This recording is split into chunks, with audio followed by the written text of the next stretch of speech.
বেরোলেন মানুষের চোখের সামনে যেন যেন তিনি না পড়েন। দুপুরে বেরোলেন, মুখ ঢেকে বেরোলেন। আবু বকর রাদিয়াল্লাহু তাআলা আনহুর ঘরে যেয়ে বললেন, উযিনা লি বিল খুরুজ। আবু বকর, অনুমতি দেয়া হয়েছে, ঘরে কারা কারা আছে একটা কথা বলবো, সবাইকে বের করে দাও। আখরিজ মান ফিল বাইত। আবু বকর বললেন, ইয়া রাসূলুল্লাহ, ঘরে তো আপনার ফ্যামিলি। আয়েশা রাদিয়াল্লাহু তাআলা আনহার সাথে ততদিনে বিয়ে হয়ে গিয়েছে, কিন্তু সংসার শুরু হয়নি।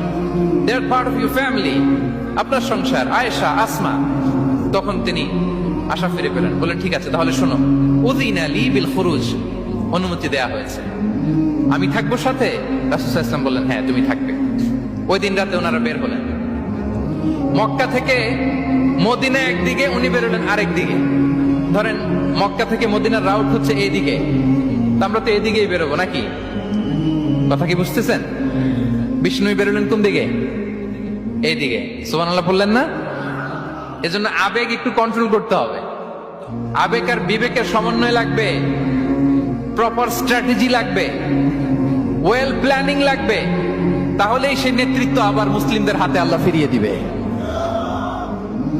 মক্কা থেকে মদিনা এদিকে, বিষ্ণুনবী বেরোলেন এদিকে। বের হয়ে চলে গেলেন গারে সাউরে, সেখানে তিনি থাকবেন। এগুলো হচ্ছে বিষ্ণু ইসলামের প্রিকশন। এবার দেখেন আবু বকরের প্রিকশন কি ছিল।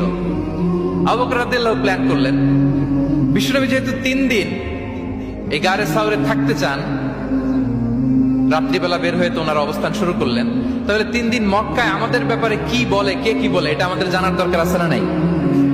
ওনার ছোট্ট ছেলে আব্দুল্লাহকে উনি অ্যাসাইন করলেন। Abdullah, now you have a very, খুবই গুরুত্বপূর্ণ একটা দায়িত্ব তোমাকে পালন করতে হবে। কি? তুমি সকালবেলা মক্কার বাজারে যে এই দোকানে যাবা, ওই দোকানে যাবা, ওই দোকানে যাবা, দেখবা যে মক্কার কুরাইশরা কে কি বলে, কারণ তারা তো আমাদেরকে খুঁজবে, তন্ন তন্ন করে খুঁজবে। তারা কে কি বলে এই তথ্যটা এসে আব্দুল্লাহ তুমি আমাদেরকে দিয়ে দিবে। সুবহানাল্লাহ। আবু বকর রাদিয়াল্লাহু তাআলা আনহুর ছোট্ট ছেলে আব্দুল্লাহ মক্কার বাজারে এখানে যায় ওখানে যায়, কে কি বলে সে সব শুনে আস্তে করে এসে মরুভূমি পার হয়ে গারে সাউরে যে আবু বকর রাদিয়াল্লাহু তাআলা আনহুর কাছে ইনফরমেশন সব দিয়ে দিচ্ছে। কিন্তু দেখেন, যেই মুহূর্তে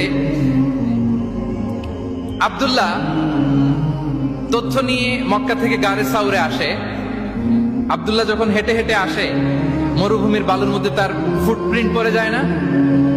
কথা বলেন না কেন? পড়ে যায় না?